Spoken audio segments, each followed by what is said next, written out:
Ел тәуелсіздігінің 30 жылдық мерейтойына орай Жуалы ауданында тәуелсіздік таңғы нұр туған жерім мәңгі жыр атты әдеби сазды кеш өтті. Игі шараға зиялы қауым өкілдері, ақын жазушылар және тұрақты оқырмандар қатысты.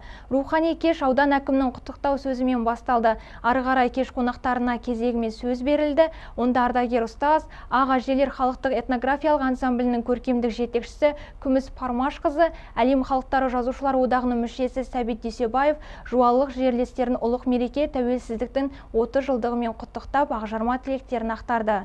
Кеш қонақтарын аудан әкімі Олжас Қаржауов алғыс хаттармен және естелік сыйлықтармен марапаттады. Кешке жиналған ұлт зиялылары бас қосуға дән риза. Бүгін бір тамаша кеш өтті. Бұл тәуелсіздік мерекесіне арналған, елге деген сағынышқа арналған бір кеш болды.